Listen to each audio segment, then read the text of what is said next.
Welcome to the Lemons and Pineapples podcast, the self-development podcast for women who want more. I'm your host, Emma O'Brien. I'm a no-nonsense life coach, a seasoned entrepreneur, photographer, rescue dog mum, and women's empowerment champion.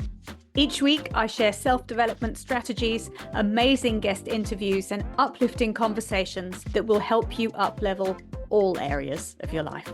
Let's dive in. Hi, folks. Welcome to episode 9 of the second season of the Lemons and Pineapples podcast. Today's conversation is about navigating the emotional and mental journey of infertility. It's a big topic, and much like menopause, which I had a conversation about in episode 6, it's one that's very important to talk about.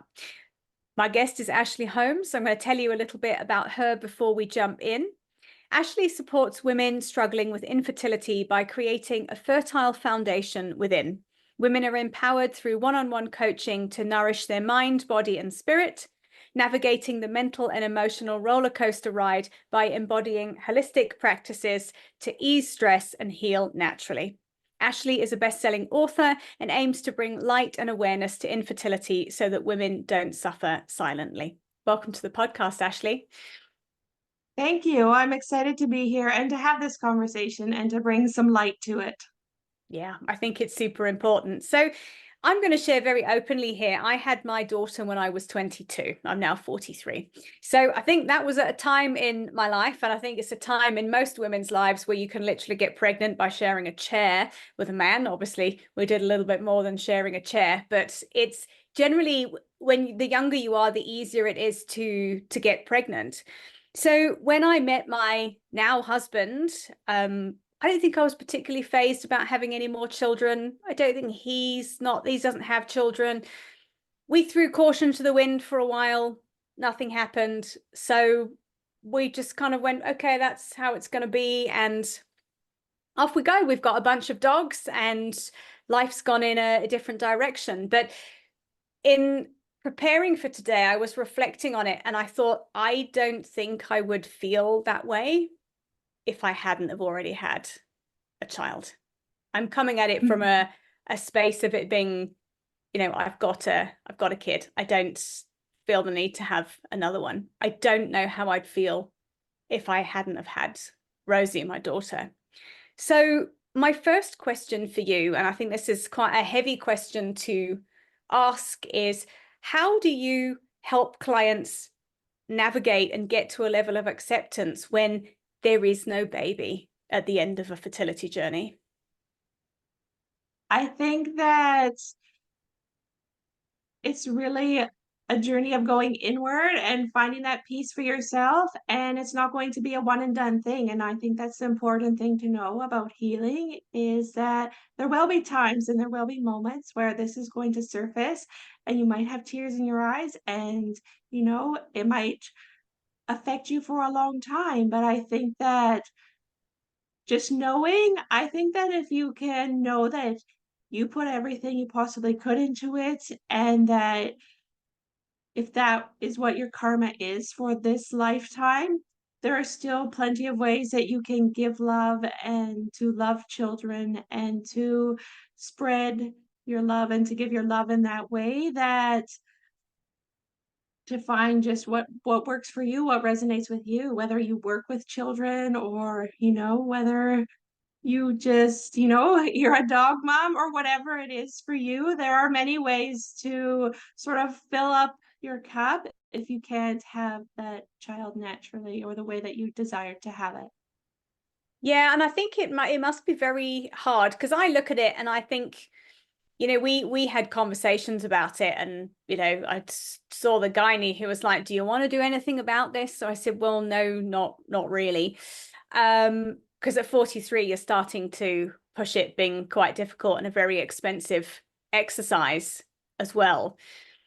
And I do sometimes have moments where I just think, we're going to get to retirement age, all things being equal, we get to retirement age, and my daughter's around, and I think that's great. I feel for my partner's parents a little bit in not having any grandchildren. I think that's quite a tough one. Again, like you said, it is an interesting take on it. Maybe that's also their karma. But what are the steps you would take someone through to really try and reach that level of acceptance? Because for some people, I don't know that they buy the karma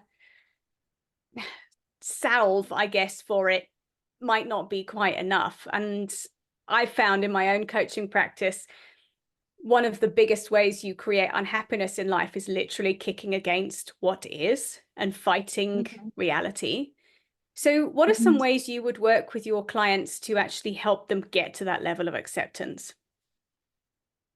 Well, you sort of nailed the needle on the head there with accepting what is. You know, we have expectations, we have attachments to what we thought things would look like, be like, should be, and that's really what creates our internal suffering that we experience in the external world. So it really is a healing of the mind, body, and spirit together. You know, how are you feeling whole and complete as you are, even if there isn't a child here present that you birthed into this world? And it's really just that self-love, that self-care, that self-compassion for yourself, because it's really important to not beat yourself up about it, not think that there's something wrong with you, not think that you were broken and that's why it didn't happen. You know, there's a lot of things that can go on within your mind, and yet you are the only one that can truly tap into your subconscious mind. So it's really one to one in working with the emotions, the feelings, the thoughts that are coming up for you, and probably lots of those are looping and aren't serving you in the trajectory that you want your life to go. So just becoming aware and cognizant of them, and through that awareness you can help to shift and really, in yoga they're called samskaras, which are like these mental grooves that are within your brain. And so by healing and working with them, you can lessen that groove, and it's not so painful and it doesn't come as frequently, and you can just begin to create new neural pathways in the brain that are pointing you in a different direction. Yeah, I think that's really important. There's quite a few things in there that I think are really great. Is first of all is having the awareness of the thoughts that you're having, because we have this lovely model of circumstances create thoughts, thoughts create emotions, and emotions create behaviors or actions. So you've kind of got to work backwards to get to the source of the problem, which is the thoughts. That's where our trouble starts, isn't it? And it's where the healing begins as well. And I'm glad you've brought that up. And it's digging into what are the looping dialogues that are happening for you, and being brave enough to sit with the difficult feelings. I think that's the Yes, hard work. And that's the hard work I find coaching people. I tend to coach women who are going through life transitions, career transitions, and it is sitting in that messy middle, sitting in the space of the anger and the fear and the disappointment and the sadness, and just being courageous enough to sit there and process through it. definitely. We are not taught to sit with discomfort, and for a lot of us, we have been taught to suppress those emotions within us because they're not seen as valid, or you don't feel like you can freely express them. Obviously, you're not allowed to hurt people with your anger, but you are allowed to feel anger, and anger is one of the broad spectrums of emotions, and that is often something that surfaces a lot with the women that I work with. It's the anger, it's the guilt, it's the shame, it's these emotions that we are uncomfortable navigating because we have been led to believe that it's not okay to feel, have, express these emotions, yet we all have them. And so it's really just giving us ourselves permission to move through them, and we can do that in so many ways. And yoga is a beautiful way to actually understand the organs and where we house our emotions and how we house our emotions and give ourselves the space and grace to move through them and to actually let things go. Because it's one thing to say, yeah, I let it go. It's another thing to actually physically embody that and process that and do it. Yeah, I think that's it. It's one thing to say you've let go of it. It's another thing to put it down and walk away and know that you have actually let go of it. That's the journey. I think it's a life's work going through this inner work. It's been a journey I've been on for about 8 years now of this real self-work journey. And it gets easier. I think the longer you've been doing it, you understand, oh, there's my old friend, anxiety arriving, and it becomes quicker to process through it. They don't ever go away, very frustratingly, but that's part of being human. We have to learn to navigate them. And like you've said, learning to process anger without spewing it onto somebody else. So we've talked about yoga as a great tool for helping to work through emotions. What are a couple of other tools you help and advise women to use if they're processing through anger? Because I can imagine if you're at a stage where you've spent a lot of money, not just, it's not about the money, but you've spent a lot of money, a lot of time. There's been a lot of stress happening on a fertility journey, and you've got nothing to show for it. I think I'd be absolutely seething with rage, to be quite honest. How do you help people process through that so they can kind of go through a grieving process? It's very important to feel your anger, to feel the grief, and to give yourself the time and space to do that because we often just try to rush through or think I'll deal with this later or I don't want to feel this or deal with this right now and we're just shoving it under the rug and yet it's still there and it will surface. You will one time at some point in time feel like a volcano about to erupt. And that's how I felt on my yoga mat was I didn't and I don't perceive myself as an angry person, and yet I was like, "What is bubbling and surfacing beneath me that had been pushed down for so long?" And so Yeah. I think that all of us really need to come to understand that we need to be looking internally and not always externally for answers for everything and to become aware of what is going on within us, you know? Is our Yeah. stomach in knots day in and day out because this is making us physically and emotionally sick Yeah. because we're at the end of our rope? And Mm. that's not a place I want anybody to be. No. No, and I think that's just so important is sitting with it. I think half the battle with difficult feelings is acknowledging them. And like we've said, just learning to sit with them, even if you sit for 30 seconds with it, because it's hard. I think like you've shared, we're not taught to do it, and women especially are not taught to do it. You're told, don't make a fuss, don't kick things, don't it's fine for little boys to be angry and even for men to be angry. It seems to be that it's more acceptable, but for women to get angry, it's a problem. And we, like you said, we don't have the tools to be able to deal with this volcano of emotions that comes up. So it's great that you're doing that work with folks.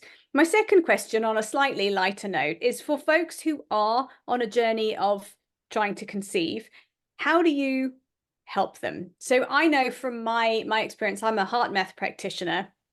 Stress is incredibly bad for your body, it's bad for your heart, it kicks out loads of hormones, and I imagine for when you're trying to conceive, having a bunch of cortisol and adrenaline running around is really, really counterproductive, but it is a stressful process. So how do you help folks manage that stress so they can increase their chances of being able to have a baby? Really, that is the biggest piece and part of it is that it is stressful. It is said to be as stressful as, say, cancer, yet it's not given the same acknowledgement or recognition as something that is weighing on you so heavily and is so stressful. And it is an ongoing stress, right? It's a cumulative stress. Okay, well, it's not this month, it'll be next month, you know? It wasn't this year, it'll be next year, you know? We'll have that maybe at Christmas next year. It is really just this thinking in the future, not being present, and really a journey to come back home to yourself. So the stress, we use yoga, we use breath work and meditations and chakra balancing and Reiki. And I use the sister science to yoga, which is Ayurveda, to nourish yourself optimally, because often when we are so stressed and we're full of cortisol and adrenaline, we're not reaching for the healthiest things either, you know, because we are just trying to make it through. And Ayurveda is the science of life and healing the mind and body together naturally. And when you understand your Ayurvedic inborn constitution, it just allows you to flow through life with more ease and realize what is putting you out of balance and what can help to bring you back into balance. And that was a big lesson for me and something that I needed to learn, because my Ayurvedic constitution is a Pitta, so I'm primarily composed of fire and water.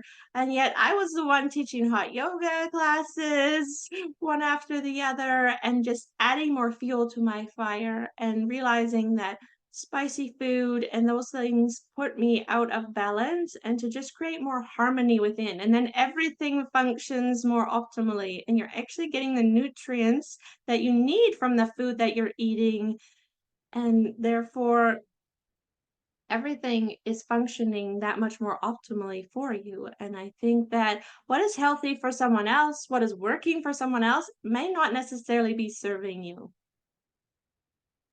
Yeah, I think it's so powerful, isn't it? And I just want to speak to what you talked about with when we're stressed, we don't make good decisions. And I'm glad you brought that up. We don't make good decisions in our lives and our interpersonal relationships. We also don't make good decisions about what we want to eat, because I think often we're driven by the adrenaline and the cortisol, which will, I imagine, push you to snacking on things that taste good because you're feeling depleted, so you want an instant kind of gratification.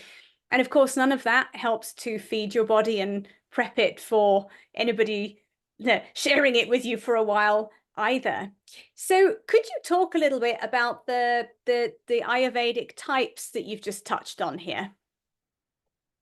So there is Vata, which is composed primarily of air and space. And for a lot of people, these are the people that may be eating salads and lots of fruits and lots of vegetables, yet this is raw, cold food that is really actually putting your body further out of balance, because it's taking so much digestive fire to actually assimilate it and get it into your body. And so I think that is really a big misconception that the health world has. It's, you know, if you're doing this and you're being healthy and you're nourishing yourself, and yet for Vata people, that is not optimal for them at all. You know, they want to be eating warm, nourishing foods that are easy for them to digest and take into their system. So that is a highlight for the Vata type. I spoke about myself of the Pitta type, and then there's the Kapha type, which is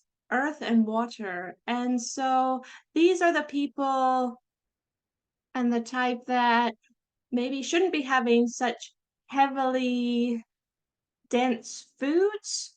You know, those are the types of people that really can use more movement. They can use lighter foods. You know, they're very grounded people, but they sometimes need a little bit of a kickstart to get going. And, you know, it's just understanding yourself, your body, working in rhythm with the seasons and with what is available to you wherever you are in the world. You know, you're in the UK, I'm in Canada, but just finding what is available to you, and, you know, at your local farmers market, and really just being conscious and aware of what we're putting in our body and on our bodies, and realizing that there are a lot of toxins within our environments. And how does one find out your type? You've just shared there are three. How do you know which is you? There's, you know, you can do an Ayurvedic quiz to find out, and I go through a very thorough one with my clients where, I'm asking for childhood pictures, where I'm looking for things to see what is the constant from then to now, right? Because we change a lot through the years, but there are distinguishing things and features that are you, and those don't change no matter, through time and space. So really just a deep dive. And also once clients work with me, we dive into, it's not just your body constitution, you also have a mind constitution. And for me, I may be Peta in my body, but I'm Vata in my mind, which means I'm prone to overthinking, which a lot of us are. And so it's very word seeking. I need to be even more aware and even more present when I find myself in those loops, in those spirals, and catch myself before I continue down the rabbit hole. Yeah, brilliant. It's very fascinating. I find it's just so interesting, the different systems. And I think Ayurveda is so cool because it's holistic. It looks at every part of you. And like you've said, not just what you're eating, what you're putting on your body, your thoughts, what action you're taking, and how the whole thing fits together. Could you share, to close us off, some advice you have for women who are in the midst of a fertility journey who are listening to this episode today? I would really love to share that you're not alone, because everyone who's experiencing it often is the only one in their inner circle that's going through it, therefore can feel very lonely and isolating. So to find support and to seek support to help you to navigate this with more ease and peace and grace, because it is possible for you. And I think that earlier on that you can do that and to set yourself up for success no matter what happens, because even if there isn't a baby when people finish working with me yet, they have drastically improved their health and well-being no matter what. And from the time I meet them till the time our journey ends, and it doesn't end, I'm, forever friends, and am always available to offer a Reiki session when, there's a turbulent time or those types of things. I really think it's important to know that someone has your back and truly to just navigate the waters that you're going through, because we will always have obstacles and there will always be things that we're faced with and things that we have to overcome, and to really fill your toolbox with what resonates with you. This may be a different line of thinking or a different perspective from the medical world, and I can just attest to I've done it both ways. I have twins, I have used a fertility clinic, and I also conceive naturally by what I am offering to people that choose to work with me. And I know which way that I would choose, because I didn't think it was possible for me to conceive without a clinic, and it absolutely was. So it really goes to show you the limiting beliefs that we can hold, and that we also have the power to change them. Yeah, I think that's such powerful advice. Thank you for sharing that with us, and thank you for sharing your wisdom today, Ashley. It's been this, like I said, this is a tough topic for people, and it requires a lot of inner work to navigate the outer journey of going through it, like you've said, regardless of the outcome. You're sharing access to a chapter of your book with the listeners. Just talk a little bit about that. I'm going to pop the link in the show notes, but just share what they're going to get in there.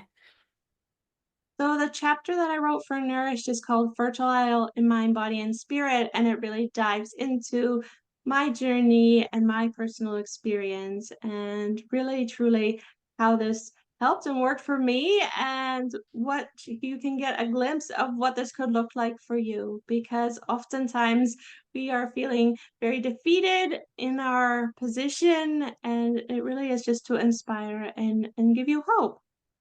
Amazing. I'll pop the link in the show notes. And then where can people connect with you online? You can find me on Facebook. You can find me on Instagram. Just look for Ashley Holmes and the beautiful baby coming out of the lotus flower. You will see my logo everywhere I go because it really is. And it stems from, the saying, no mud, no lotus. So if you are in the Mhm. thick of it right now, you will not be there forever, I promise you. Amazing. And just share your website address, please, Ashley. It is Holistic Fertility Coach Inc. slash site slash Canva. So it is a Canva site and it has all my details, all my articles for Brains Magazine, and anything else that if this is new to you, if you haven't heard of Ayurveda, you can go in, you can read and begin to understand a little bit more and dive a little bit deeper. Brilliant. I'll pop that link in there as well. Thank you very much for joining me today. This has been a really interesting conversation. Thank you so much, Emma. Thanks for being with us today, folks. I will see you same time next week. Bye for now.